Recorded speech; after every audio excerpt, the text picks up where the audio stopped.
This is an SM Media production.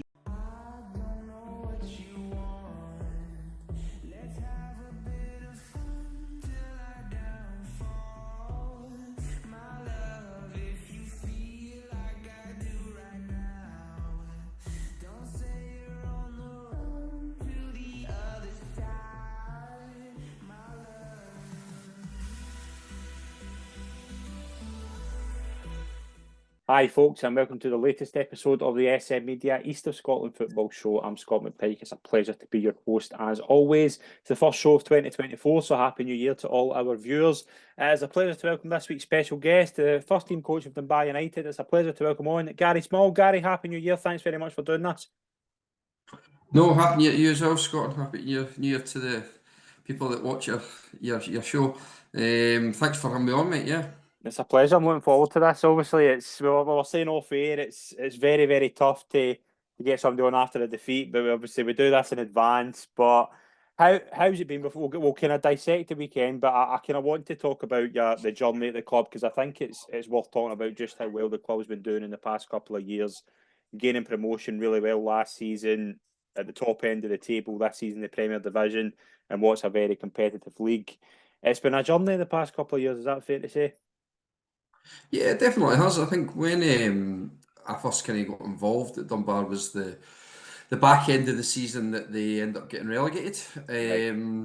And looking back, I mean, I think we're all pretty much on the same page at the club. I think it was probably a blessing in disguise, if I'm honest. I think that looking back at Dunbar on previous seasons, I think they were always teetering about the bottom of that sort of Premier Division. I think they maybe got saved for relegation by COVID one year. Didn't cope with that, but I seem to recall. So it was one where, although getting relegated in the manner it happened, kind of came to nowhere, if I'm honest, because we're never really endangered it until the last sort of week or two of the season. But that season, I think it was, again, benefit of hindsight, it was definitely like I say, sort of one step back, sort of to go three steps forward.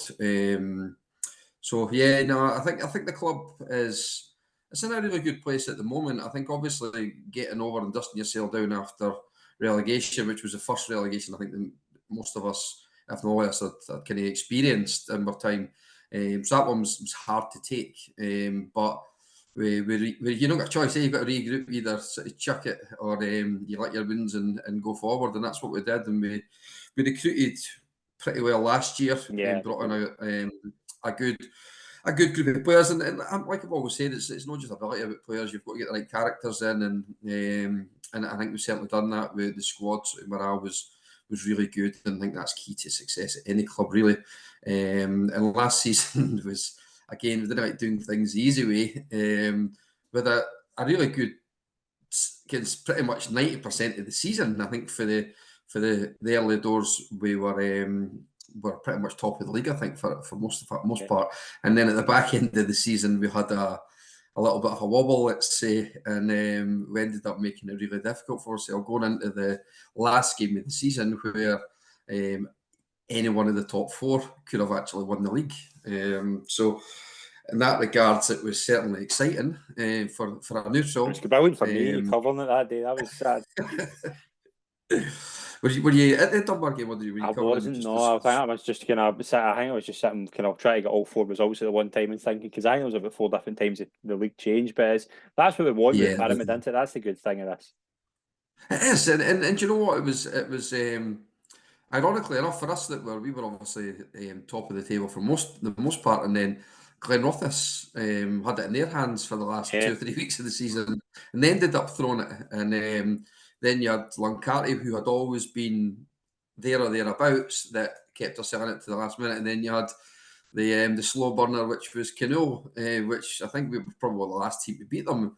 And they went on an incredible run. I think maybe about 10 wins on the bounce, or undefeated in 10, something to that effect. And they suddenly, going into the last sort of minute or two of the season, were picking up the silverware until Big Dawson comes on and netted the winning penalty for us. And as I say, done it hard. We missed 2 penalties in that game as well, up until the point of Dawson getting the winner, sort of thing. So the scenes were incredible, and it was.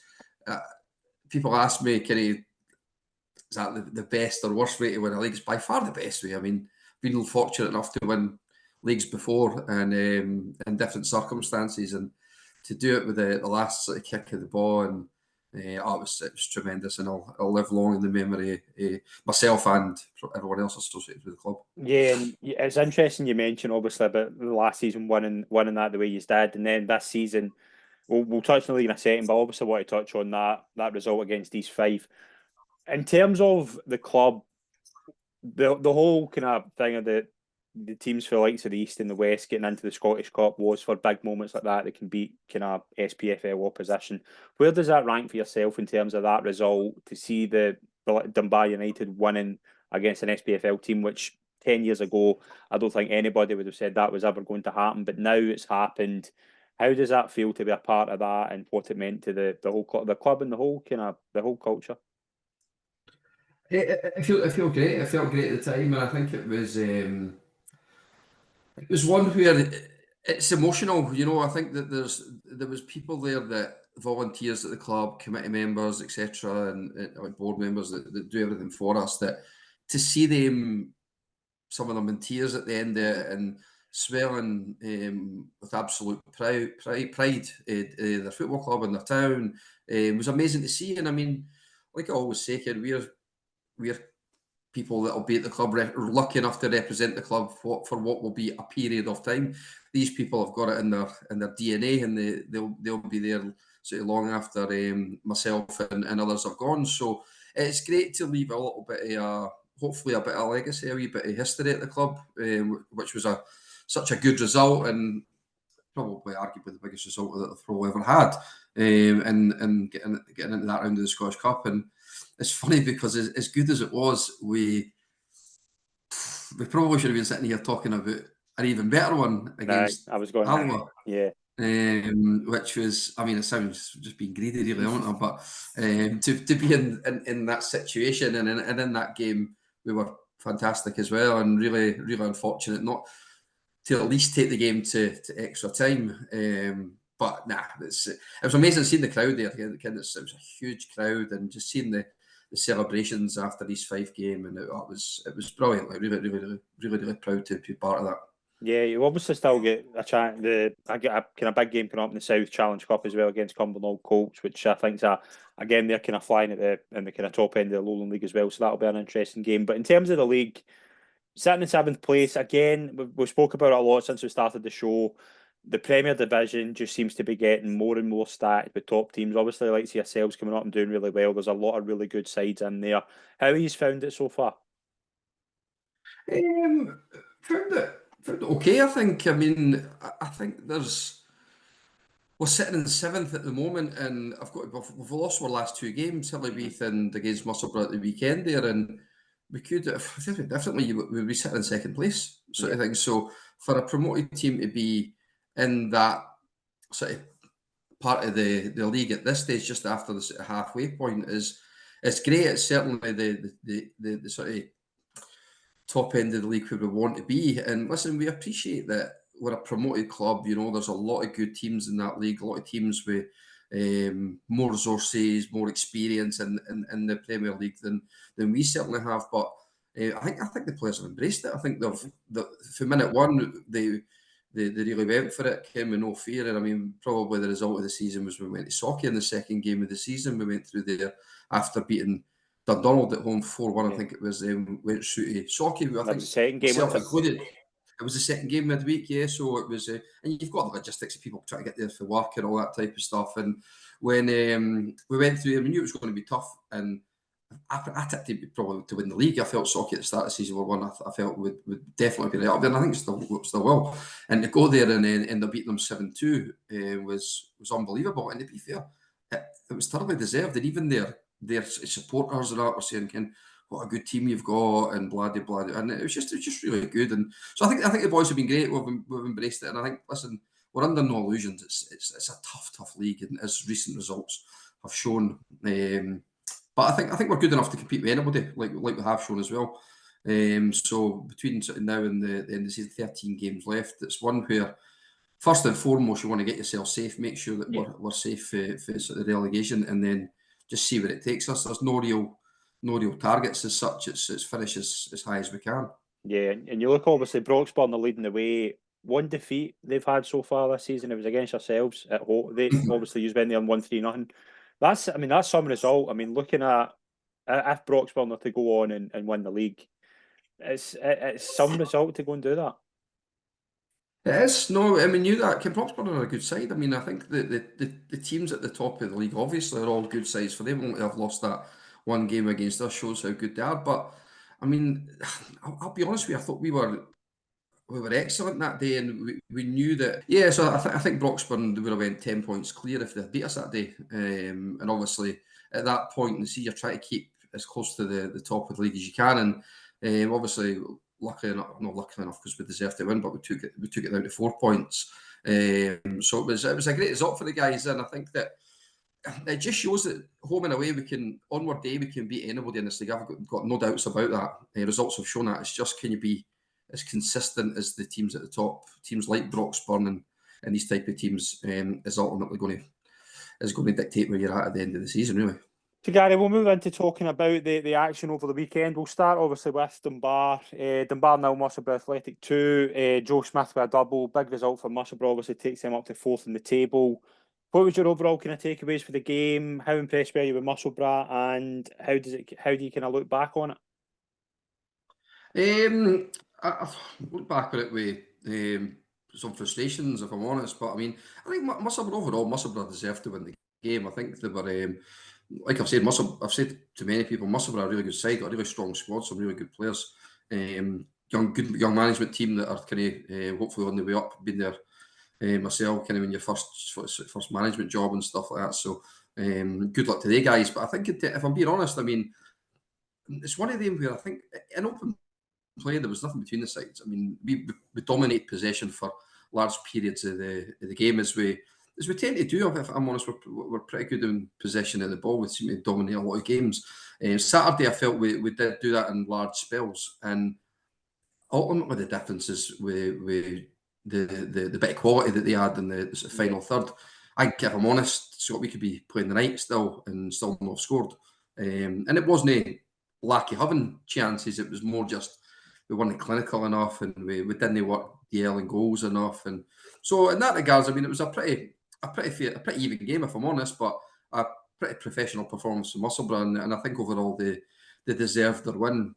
We're frustrating because even when we played them a few weeks ago at Mohawk Bank, they beat us 1-0, and there was nothing in that game either. Anybody there would tell you we deserved a point with that one. So fair play to them. Do you know what? Good sides find a way to win games. They've got a squad of players that have not only got quality, a lot of them have got good experience at this level, if no higher. So fair play to them, and we just need to learn for it. And it's one where, although we put in a decent enough performance, we've been missing a few players through injury, and it all seems to be our strikers at the minute. We've got Taylor Henry, who's our top goal scorer, has been injured recently. He's actually missed both games against Musselburgh, and Johnny Edmonds injured, Gregor Goldie injured. So we've not had our problems to seek in the forward areas, but hopefully we'll get these boys back soon, and I'm sure they'll make a difference. But no, overall, the Musselburgh deserve the 3 points. We've got Hutchison Vale up to 2nd in the league. They won 7-1 at home to Inverkeithing. Very impressive performance again. That's their 5th League One in a row. Doubles for Danny Chisholm and Owen Walton. Hutchie Vale, they just seem to be picking up wins. They went on a wee run. As I say, you can't deny that the management team have done very well since they went in. They're a side that are really kind of taking it by storm, actually. They've been probably the form team in the league at the moment.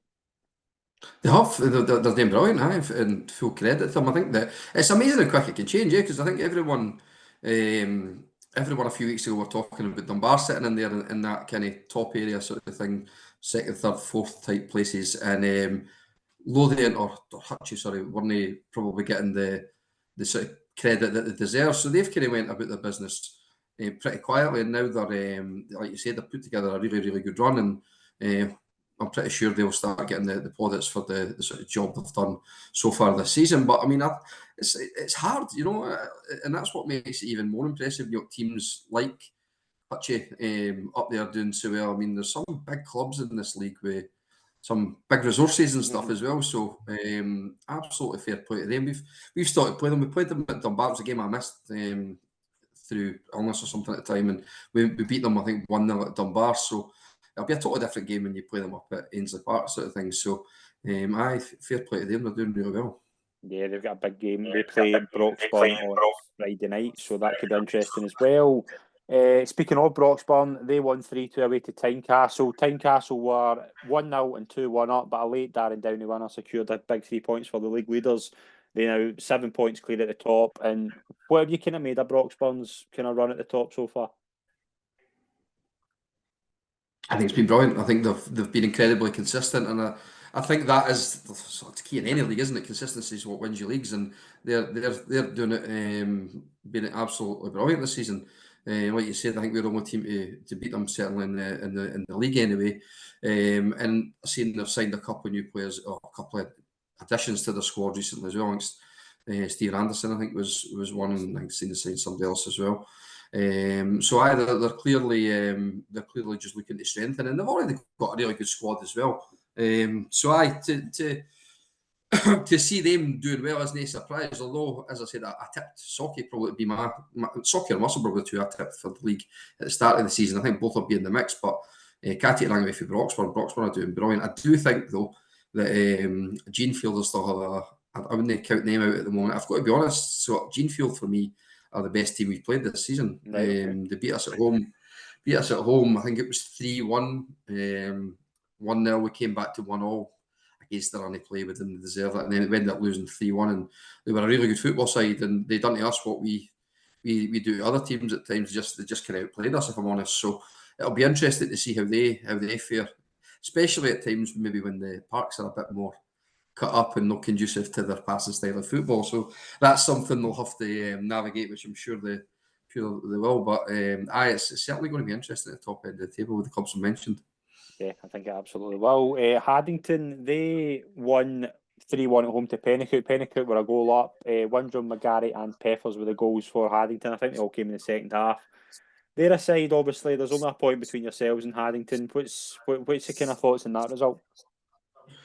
To be honest, I expected Haddington to win that. I think it was 1-1 at half time. I think they scored just before half time. They've got 2 in the second half, Haddington. Haddington, again, for a team that only recently got promoted to the Premier League in the last couple of years, Haddington have been great for the league as well. They've came up, they've got a young squad, good manager that's just getting a lot out of his team, and they've been fairly consistent over the last couple of years as well. So Haddington on a good side. Again, we were fortunate. We beat them 2-1 at home. That game, we were pretty crap first half. They were I think 1-0 up. 1-0 up first half, I think it was, and they had chances to make it 2 or 3. Didn't take them. We made a couple of changes at half time, and we ended up winning the game 2-1. So we sort of got the 3 points that day. But I'm actually looking forward to playing Haddington again. It's one where it's a former team of mine as well. I was assistant manager there previously, and going back to Millfield will be good. I'm not really been back much at all since I'd left there, and it's the local derby as well. So that element, I always can realise noising a couple of people up, and about that time as well. So I hadn't have done really well. I'm pretty sure that they'll be in the. I think they'll be in the mix for that kind of section just outside maybe the top 3 or 4. Yeah, absolutely. Final result in the Premier Division with 3 games called off, but Hillabeath, Hawthorn drew 3-3 with Glenrothes. 6 different goal scorers, very interesting game. Brilliant game if you're a neutral. What do you think of Glenrothes? Are you surprised? Interesting point, obviously, with Glenrothes, Luncarty and Canulban in the bottom 3. You've been surprised that none of them have really kind of kicked on?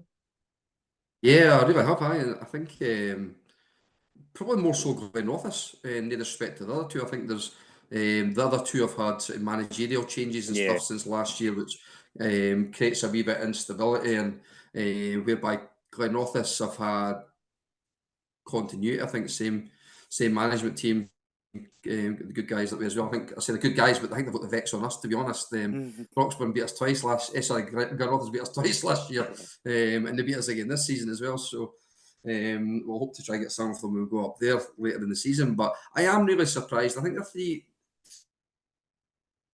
three good teams, and I think that I felt they would add a lot to the Premier League.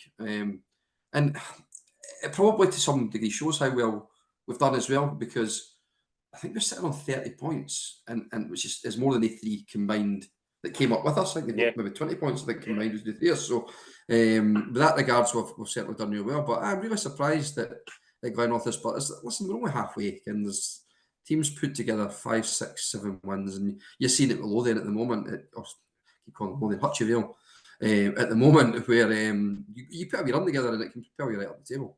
Yeah, certainly can. But right, we'll move into the first division, Gary. Newton Grange Star, they went to the top again. They won 3-1 at home to Whitehill Welfare. Ballantyne, Conlon and Ferguson with the goals.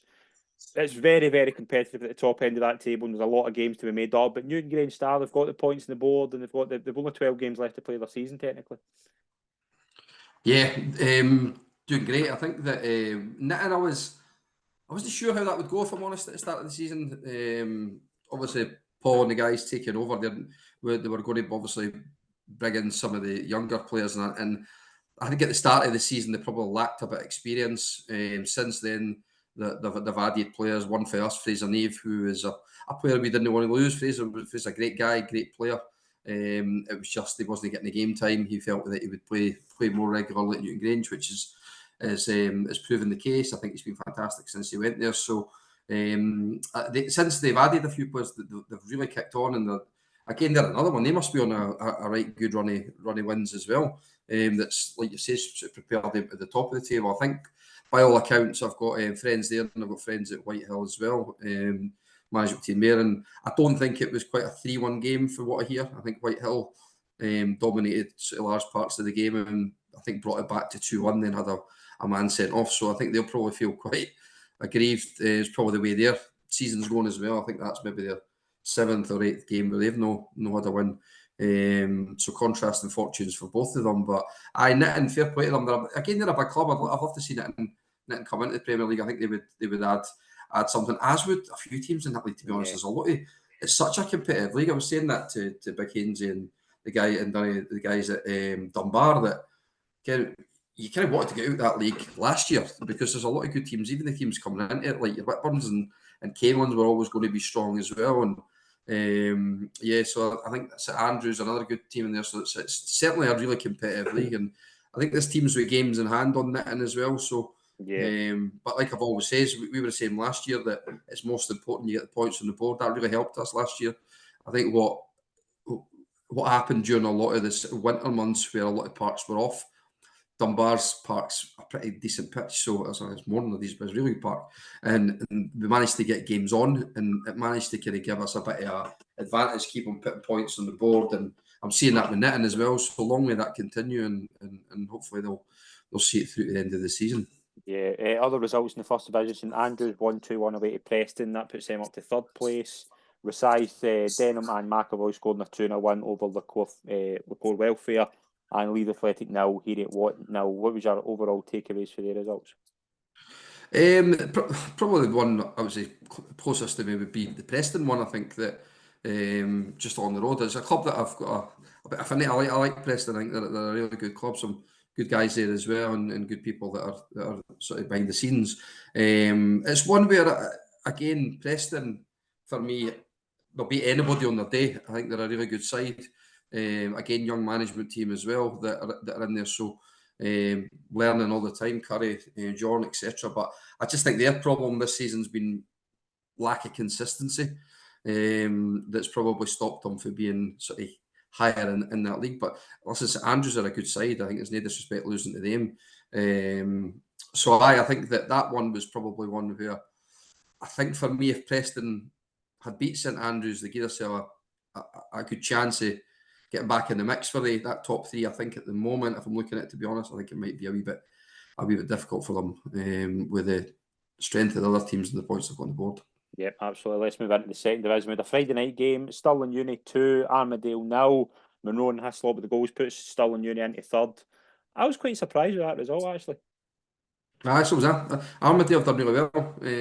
Good pal mines there as well. So we played them in a cup game at Dunbar 6 weeks ago or whatever, and they're a good side, and I think they're another side that have kind of incrementally they're getting better, and now I would be very surprised if they weren't one of the top sides that come up this year. I think they've done a good job there, and I was surprised like you that they ended up losing that one. Yep, there was a lot of goals in that league. There's only 5 games, but I think it was something like 24 goals.